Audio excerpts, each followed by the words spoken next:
Guys, अब हम लोग अभी कॉम्प्लेक्स सर्किट पढ़ना चालू करेंगे। अभी तक हमने जितने प्रकार के परिपथ पढ़े, हमने जो भी परिपथ पढ़े उसमें क्या था, या तो ओमनीय प्रतिरोध अकेला था, या धारिता अकेली थी यानी संधारित्र अकेला लगा था, या कुंडली अकेली लगी। लेकिन अब हमको क्या करना है, हमको ऐसे परिपथ पढ़ना है जिसमें एलसीआर में से कोई दो या तीनों होते हैं। तो उसमें हम लोग अब पढ़ना चालू करेंगे और वो परिपथ होगा हमारा सी आर परिपथ। कौन सा परिपथ? सी आर परिपथ।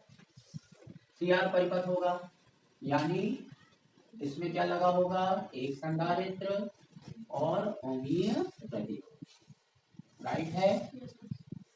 और ये लग गया प्रत्यावर्ती स्रोत, ठीक। ये है आर, तो इसके ऊपर लगेगा बीसी और इसके ऊपर लगेगा बी आर, राइट। अब यहाँ पर थोड़ी सी समस्या क्या है, थोड़ी समस्या हम लोगों की ये आ जाती है कि भैया हमको ये चीज याद रहना चाहिए जो हम तीनों सर्किट में पढ़ के आए हैं, राइट। तीनों प्रकार के परिपथ में जो चीज पढ़ के आए हैं उसमें हर परिपथ में धारा और विभवांतर के मध्य कलांतर, किस किस के मध्य? धारा और विभवांतर के मध्य कलांतर मालूम होने चाहिए हर परिपथ के लिए। तो ओमनीय परिपथ में धारा और विभवांतर के बीच कलांतर क्या होता है, ठीक। तो पहला नंबर क्या करें, कितना होता है कलांतर? धारा और विभवांतर के बीच कलांतर कितना होता है शुद्ध ओमनीय परिपथ में, ठीक है। कितना होता है, कहां से हो जाएगा बेटा, है ना। इसमें धारा और विभवांतर के मध्य कोई कलांतर नहीं होता है, ठीक है। जहां आई होती है वहीं पे विभवांतर बी आर होता है, यानी कलांतर शून्य होता है। कितना होता है कलांतर? शून्य होता है। और धारा और विभवांतर समान कला में होते हैं। जब धारा अधिकतम होती है तो विभव भी अधिकतम होता है, जब धारा 0 हो जाती तो वो भी, है ना। इस तरह से ये समान कला में रहते हैं, राइट है। अब शुद्ध, ये याद रखने वाली चीज है, इसमें कौन अग्रगामी है बताएं? शुद्ध ओमनीय परिपथ में अग्रगामी कौन है और पश्चगामी कौन है, बताओ। तो इनमें कौन अग्रगामी है, इनके मध्य कलांतर कितना है, और ये कौन सी कला में है, यानी ये कैसे चल रहे हैं, साथ साथ। तो इनमें कौन आगे है, इसमें ना कोई अग्रगामी है ना कोई पश्चगामी है। ये याद रखने वाली बात है कि यदि समान कला में है, कलांतर शून्य है, तो ना कोई लीडिंग होता ना कोई लैगिंग होता, ना कोई अग्रगामी ना पश्चगामी, दोनों कैसे चलते हैं, साथ साथ चलते हैं। अब स्थिति नंबर 2, स्थिति नंबर 2, अगर शुद्ध धारिता लगी हो, शुद्ध धारिता लगी हो तो कौन अग्रगामी है और कौन पश्चगामी है?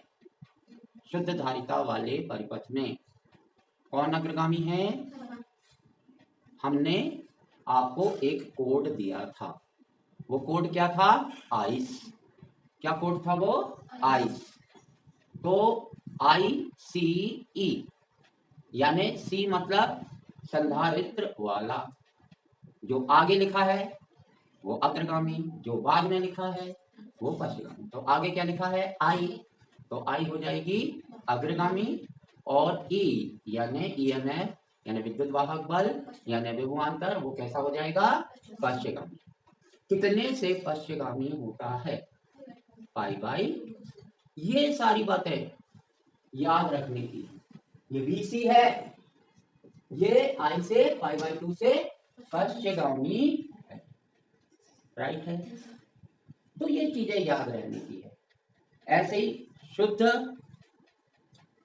प्रेरक तत्व वाला यानी जिसमें केवल कुंडली लगी हो, तो उसमें कौन अग्रगामी होता है, वोल्टेज। कौन अग्रगामी होता है, वोल्टेज यानी विभवांतर। और धारा कैसी होती है, पश्चगामी होती है यानी पीछे चलती है। तो VL अग्रगामी है, किससे, I से।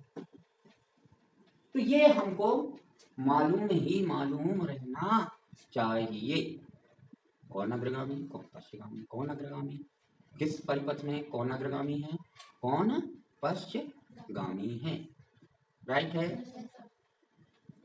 और जैसे किसी परिपथ में ओमीय प्रतिरोध अकेला लगा है तो उसका प्रभावी प्रतिरोध R से व्यक्त किया जाता है, और किसी परिपथ में L अकेला लगा हो तो उसके प्रभावी प्रतिरोध को प्रतिघात कहते हैं। क्या कहते हैं, और उसको काय से व्यक्त किया जाता है, XL से।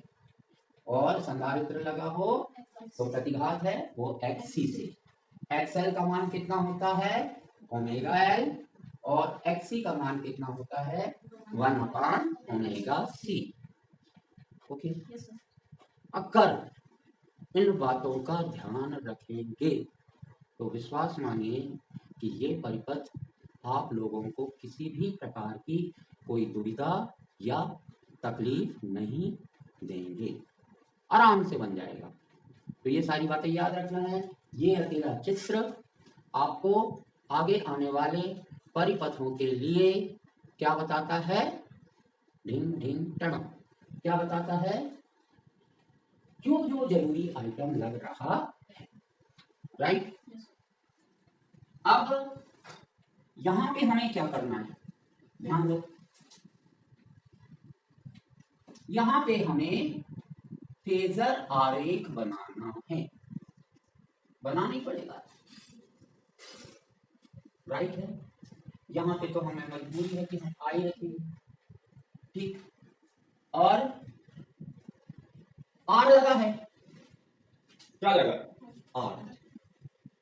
आर लगा है, तो वी आर कहां जाएगा, वी आर को कहां बनाए, ऊपर नीचे यहां बीच में, हाँ बीच में। क्यों बनाएंगे, क्योंकि ये धारा के साथ समान कला में है।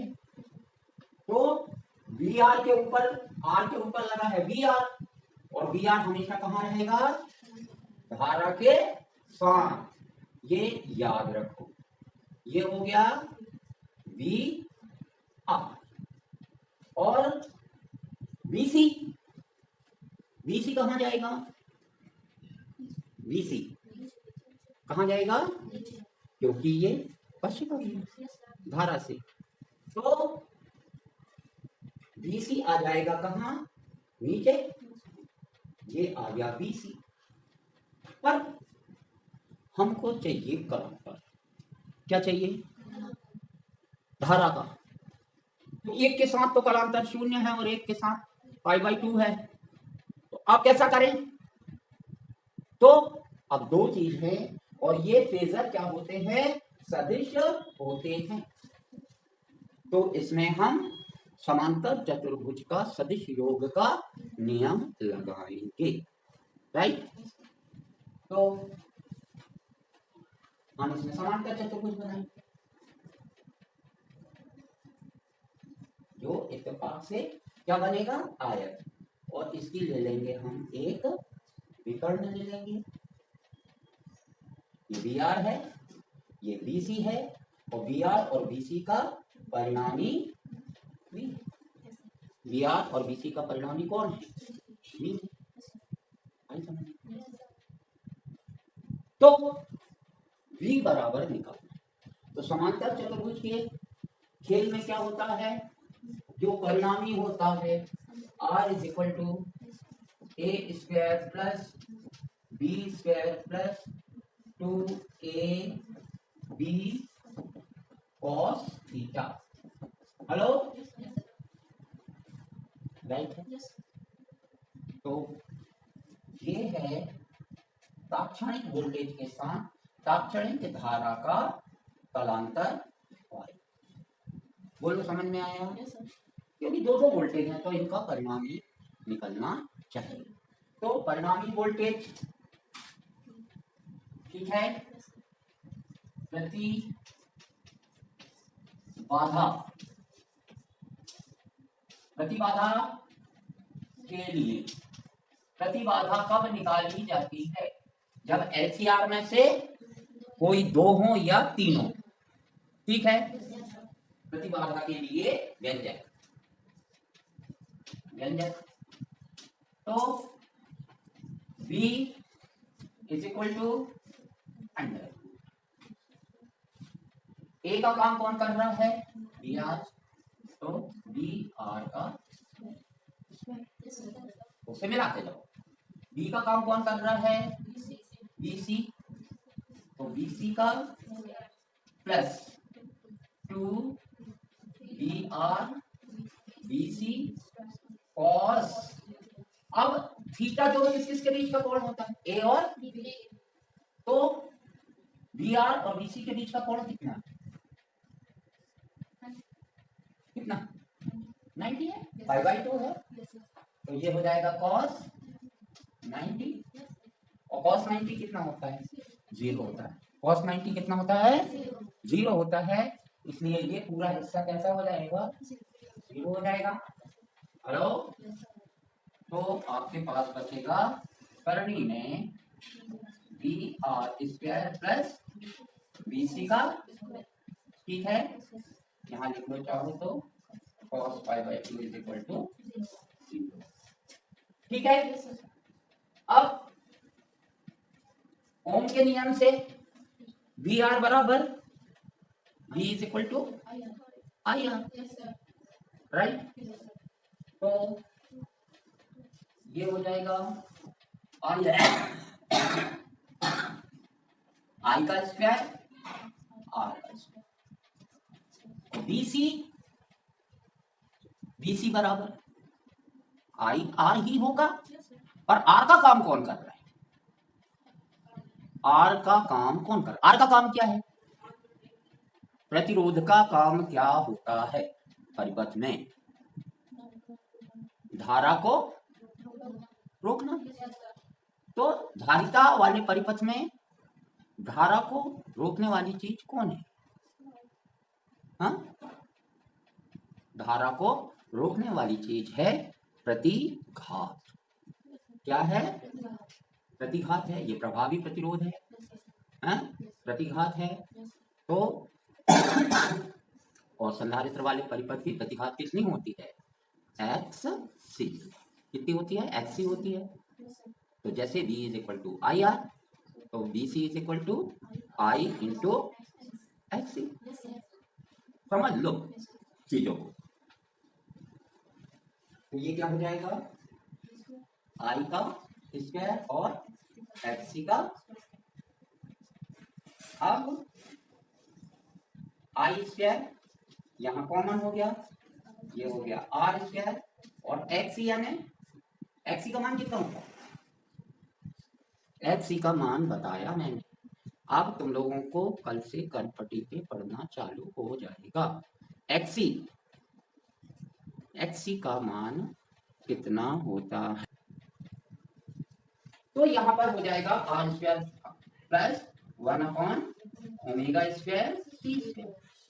तो आई ये दोनों अब काय में आ गए? गुणा में आ गए। तो अब इसको हम बाहर निकाल सकते हैं। तो आई स्क्वायर से रूट कट जाएगा, तो ये हो जाएगा आई, यहां पे हो जाएगा आर स्क्वायर प्लस 1/ओमेगा स्क्वायर सी स्क्वायर। तो इस आई को हम इधर ले आएंगे तो अक्षांतर के जरिए, तो ये हो जाएगा आर स्क्वायर प्लस 1/ओमेगा ओमेगा स्क्वायर सी स्क्वायर, ठीक है।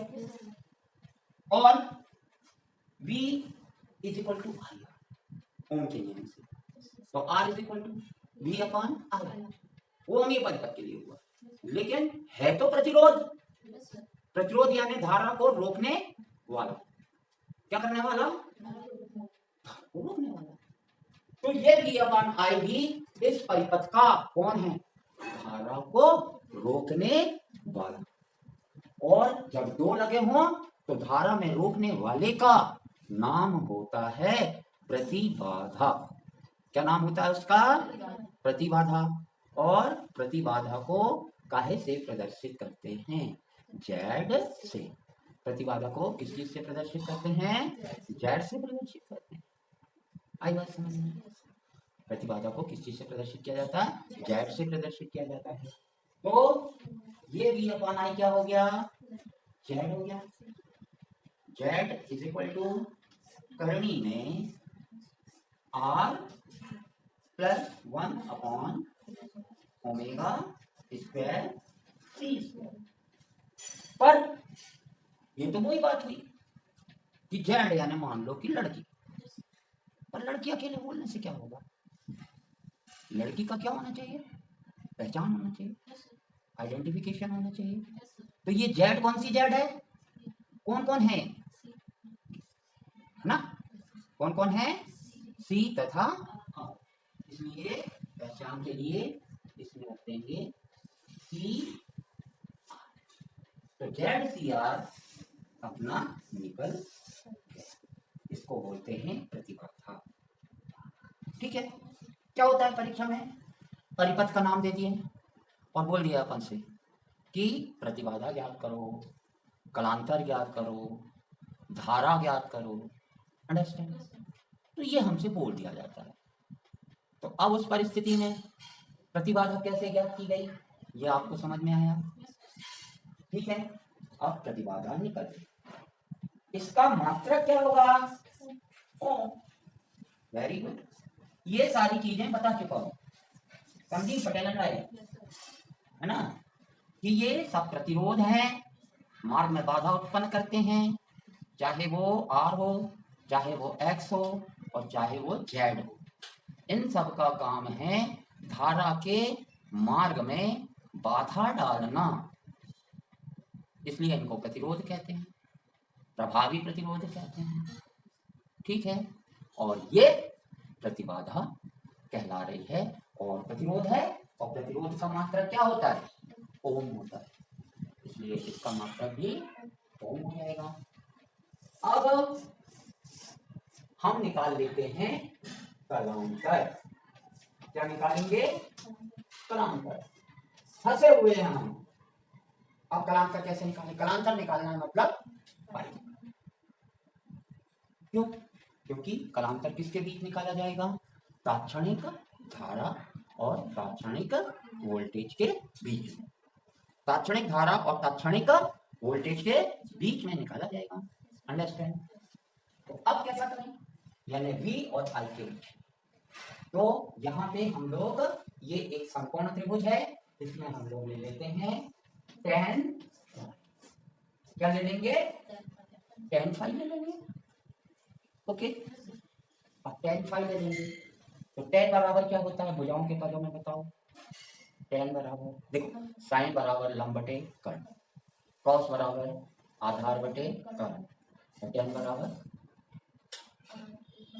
वो कॉट होता है, लंब बटे आधार।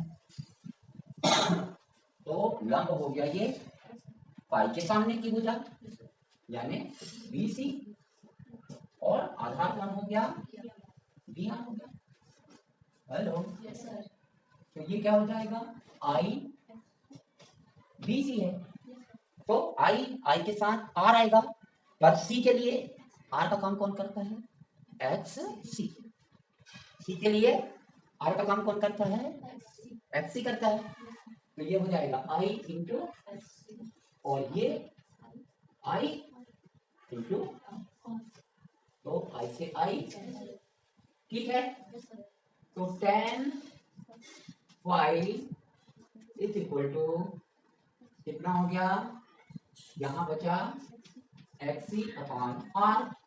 अब देखो तुम लोगों को लगता है फिर आ गया XC फिर से आ गया, और हमें XC का क्या रखना है, मान रखना है। तो XC का मान कितना होता है, इज इट क्लियर, 1 अपॉन, तो अपन भर देंगे, ठीक है। कितना हो जाएगा ये 1 अपॉन ओमेगा, और ये R पहले से है, बोलो। तो फाई इज इक्वल टू कितना हो जाएगा, फाई इज इक्वल टू, ये 10 आ गया 1 अपॉन 10, है ना। फाई यहीं छूट गया, यहां आ गया 1 अपॉन ओमेगा C। 10 की पावर कितनी है, 10 की घात 1 है। मैं मजबूरी में बता रहा हूँ इतना सारा, ठीक है, क्योंकि रहता है कुछ लोगों को नहीं आता समझ में।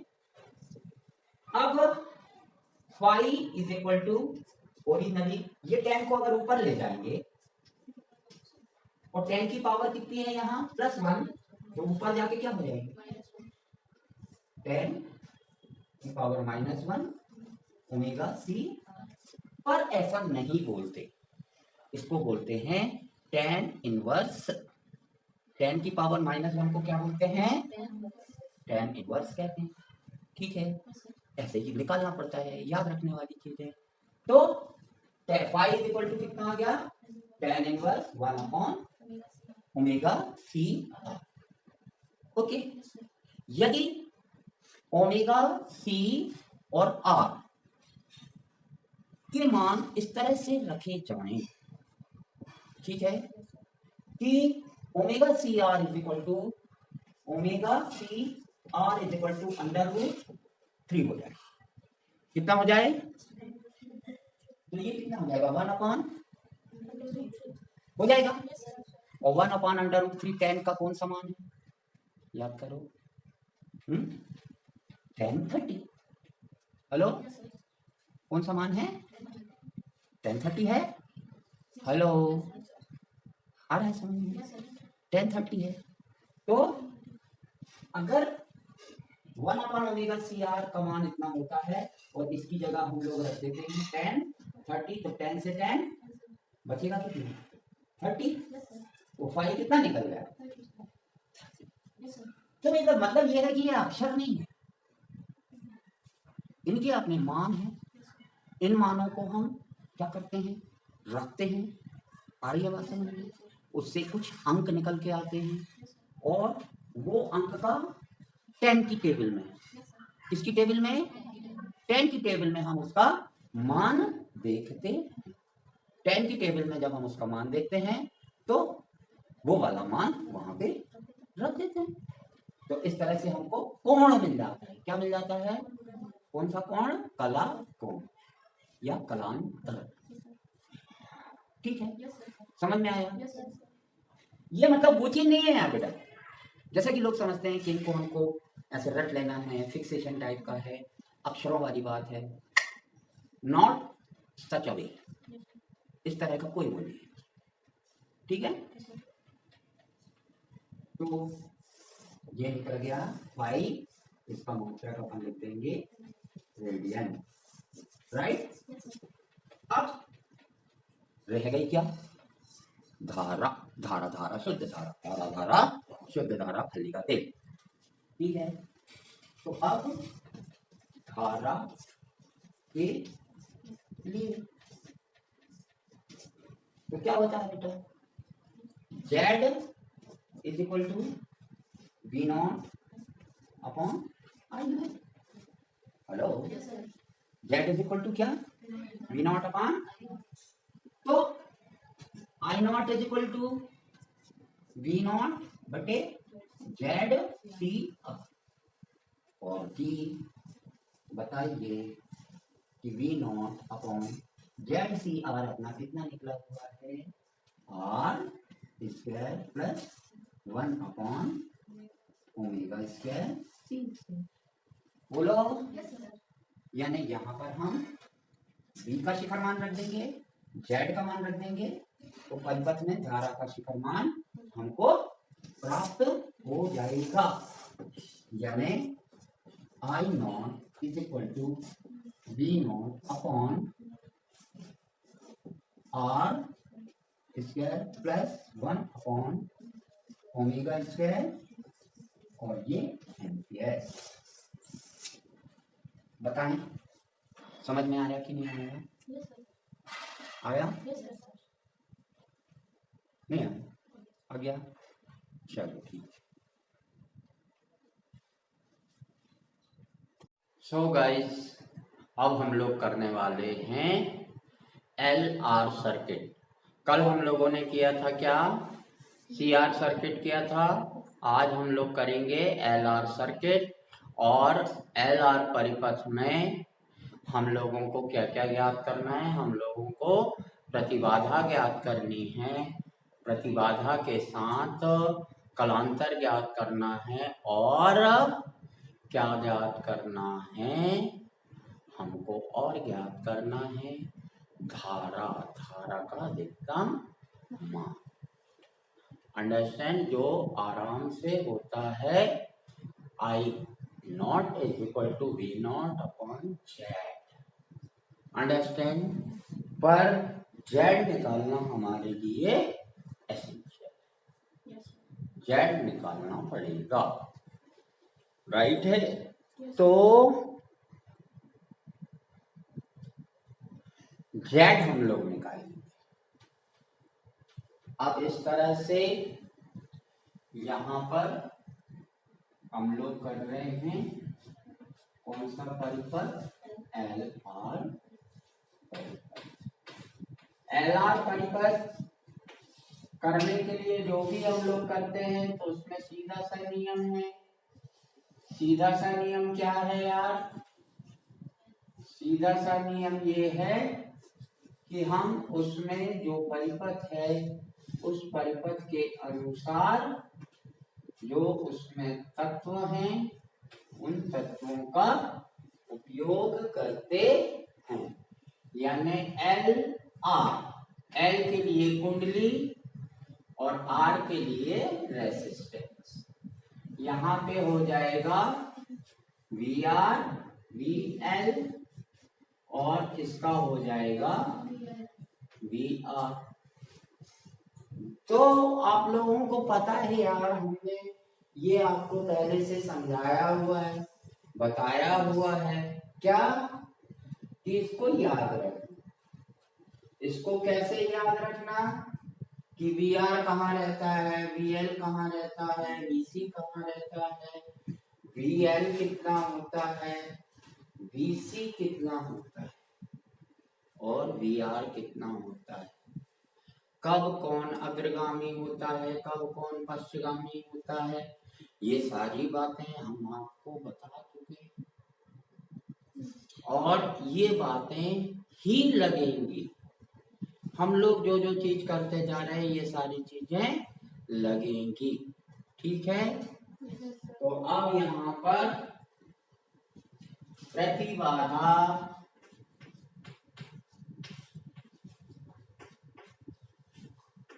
ज्ञात करेंगे, ठीक है? स्रोत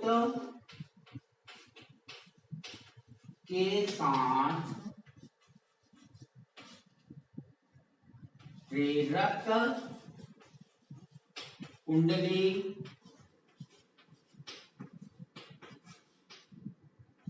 और ओमीय परिपथ, ओमीय प्रतिरोध काय में जुड़े हुए हैं? श्रेणी क्रम में जुड़े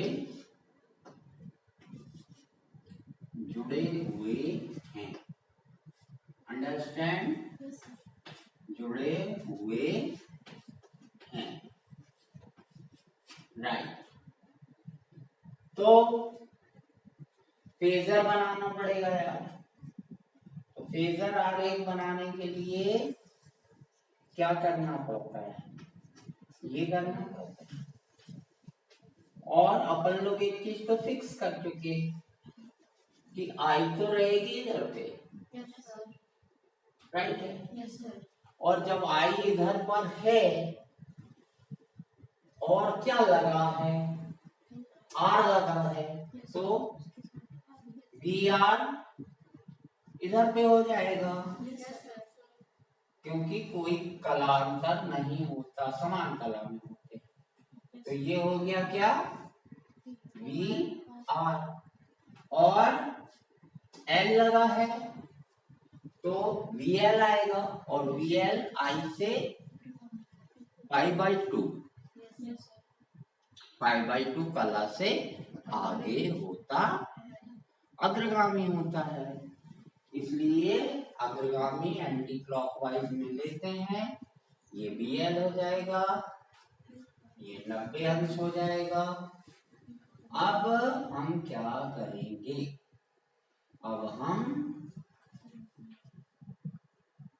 क्या करने वाले हैं, ये क्योंकि फेजर क्या है, फेजर क्या है बेटा, सदिश है, अंडरस्टैंड। तो ये सदिश हो गया। और कौन कौन, वीएल और इनका हमको क्या निकालना है, परिणामी। तो ये समांतर चतुर्भुज बना दिए, ये उसकी विकर्ण बना दिए, और विकर्ण पे आएगा कौन, परिणामी, यानी तात्क्षणिक विभव या तात्क्षणिक विभवांतर। और आई के साथ कितने कोणों पर है वो, 5 कोण पर। बोलो समझ में आया? तो ये इस तरह का खेल, इस तरह का गेम है, ये चलता है। अब निश्चित रूप से v = कितना हो जाएगा बेटा, है ना, v = करनी में, काय में, करनी में v r का स्क्वायर प्लस वी एल का स्क्वायर, या वी आर = आई आर, तो आई का स्क्वायर, आर का स्क्वायर प्लस आई इंटू एक्सएल, तो आई का स्क्वायर और राइट है।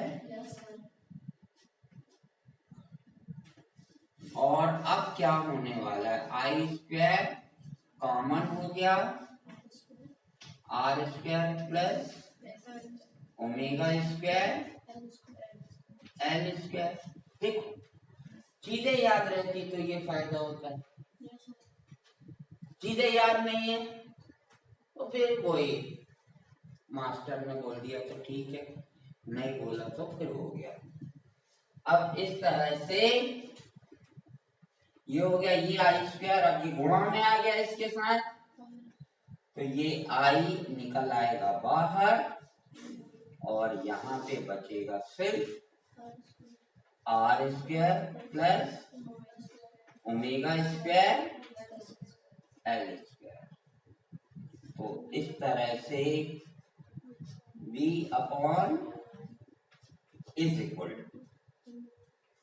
कितना हो जाएगा, v/i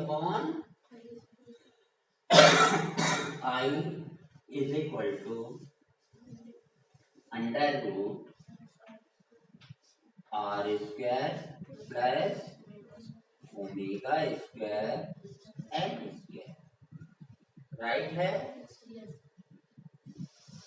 इस तरह से z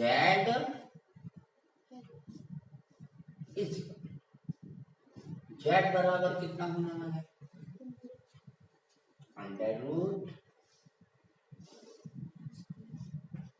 √r² plus omega square L square. यहाँ पे b is equal to v not sine omega T. Okay guys, इस तरह से ये निकल गया।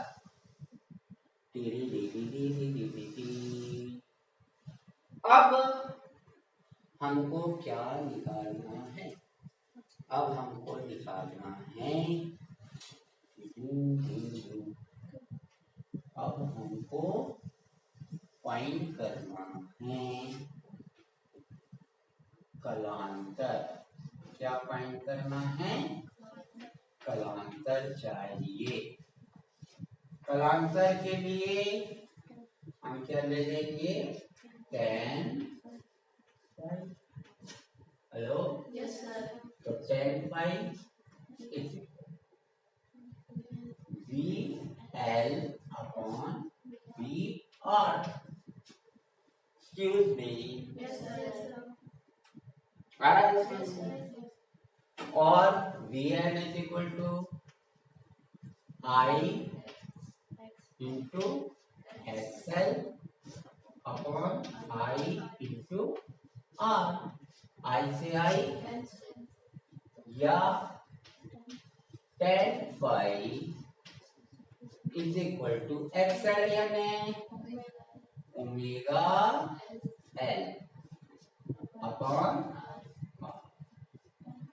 तो फाई बराबर tan inverse omega L upon, hello रे हेलो, ये इस तरह से हमने क्या प्राप्त कर लिया?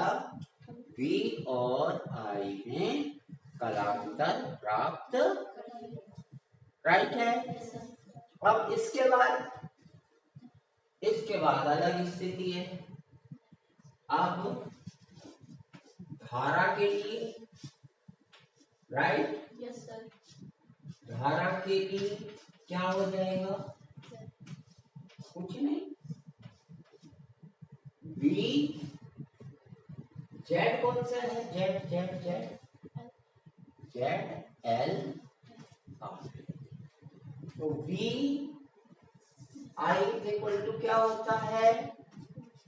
V not upon Z L are.